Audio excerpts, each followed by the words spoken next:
Hello friends, আবারও নিয়ে চলে এসেছি নতুন একটা ভিডিও নিয়ে। আর আজকের ভিডিওটা ছিল খুবই ইন্টারেস্টিং। আজকে আমি সকাল থেকে যা যা করেছি সেগুলো সব এই ভিডিওতে শেয়ার করব। তো সকালে ফার্স্টে আমি ঘুম থেকে উঠে দেখি আমার আগে যে আমার বোনি স্নান করে অঞ্জলি দিয়ে শাড়ি পরতে চলে এসেছে আমার মায়ের কাছে। তারপরে আর একটু বেশি খুশি হয়েছিলাম, কারণ আজকে আমার একটা পার্সেল আসার কথা ছিল না যদিও, কিন্তু ওটা চলে এসেছে, ওই জন্য আর একটু বেশি খুশি ছিলাম। তো ওটা আমি তোমাদের সামনে ওপেন করে দেখাবো, তো তোমরা সবাই অবশ্যই জানিও যে কেমন হয়েছে। তারপরে চলে গেছিলাম আমি আমার বোনিকে রেডি করতে। আর আজকে আমার বোনির ডিমান্ড ছিল যে আমরা যেরকম আর কি মেকআপের ভিডিও পোস্ট করি সাজিয়ে, সেরকম নাকি ওরটাও করতে হবে।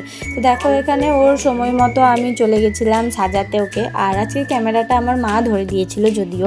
তো দেখো এখানে কিন্তু কোনো রকমভাবে কোনো ডিস্টার্ব করেনি, খুব শান্তভাবে সেজেছিল। তো আমি ফুল লুকটা তোমার সাথে শেয়ার করলাম, সবাই অবশ্যই জানিও কেমন হয়েছে। এরপরে চলে এসেছে আমার পালা। তো আমি এখানে একটা ব্ল্যাক আর ব্লু শাড়ি নিয়ে নিয়েছিলাম, আর বাকি আমাদের যে সমস্ত জিনিসপত্রগুলো লাগে সেগুলো নিয়ে নিয়েছিলাম। মাঝখানে আমি এমনি কোনো ভিডিও নিয়ে নিই, পুরো ফুল লুকটাই আমি তোমাদের সাথে শেয়ার করলাম, কেমন লেগেছে সবাই অবশ্যই জানিও। তারপরে আমরা ভাই বোন মিলে চলে গেছিলাম ঠাকুর দেখতে। আর আজকে রাস্তায় এতটা ভিড় যে সরস্বতী পুজো তো কম মনে হচ্ছে, ভ্যালেন্টাইন্স ডেটাই বেশি মনে হচ্ছে। আর এমনিতেও আজকে বেশিরভাগ বাঙালিরা ভ্যালেন্টাইন্স ডে হিসেবে পালন করে। তো আমরা প্রথমে চলে গেছিলাম গার্লস স্কুলে, তারপরে চলে গেছিলাম হাই স্কুলে। আর গার্লসের তুলনায় হাই স্কুলটা একটু বেশি ভিড় ছিল, আর কলেজে ঢোকার তো কোনো চান্সই পাইনি, প্রচণ্ড ভিড় ছিল কলেজে, তাই আমরা চলে এসেছিলাম। তারপরে এখানে দেখো আমি হাই স্কুলের ঠাকুরটা তোমাদের সাথে শেয়ার করছি, কেমন হয়েছে সবাই জানিও। খুব সুন্দর লাগছিল হাই স্কুলের ঠাকুরটা, কিন্তু ভীষণ অসাধারণ।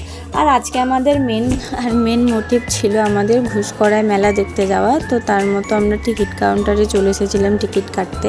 আর এই যে আমরা এই দুজনে মিলেই আজকে পুরো মেলাটা ঘুরেছি।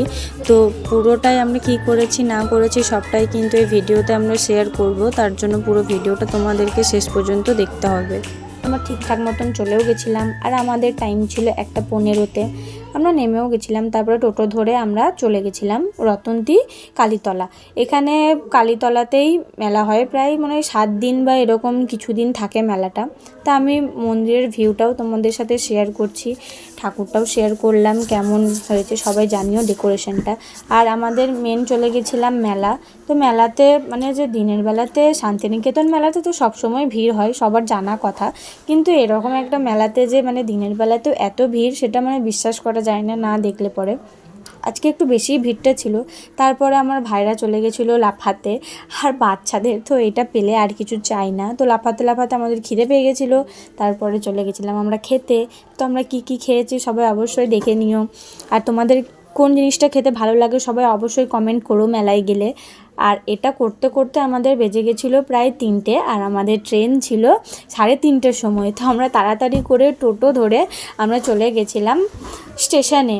আর স্টেশনে আজকে এত ভিড়, কারণ একটা মাত্রই কাউন্টার ওপেন ছিল, আর খুব কষ্ট করে টিকিটটা পেয়েছি। আর আমাদের দুর্ভাগ্যবশত ট্রেন প্রায় 1 ঘন্টা লেট। ট্রেন আসার কথা ছিল 3:30-র সময়, এসেছে 4:30-এর পর। তো যাই হোক, কিছু তো আর করার নেই। তারপরে আমরা স্টেশনেও ঠিকঠাক মতনই চলে এসেছিলাম। আর আজকে ওই ট্রেনটাই প্রচণ্ড ভিড় ছিল। তারপরে নেমে আমরা হাঁটতে হাঁটতে চলে গেছিলাম আমাদের মেন ফুচকা খেতে। আর ফুচকাটা কি বলো তো, একটু মনের মতো না হলে ঠিক জমে না আর কি, তাই জন্য আমরা বোলপুরে এসেই খেয়েছিলাম। তারপরে আমরা খেয়ে নিয়েছিলাম আইসক্রিম। আর এটা হচ্ছে আমাদের মর্নিং থেকে ইভিনিং পার্ট, আর আমাদের নাইট পার্টও আছে, তো সেটা আমি সেকেন্ড পার্টে পোস্ট করব। তো সবাই জানিও যে ভিডিওটা তোমাদের কেমন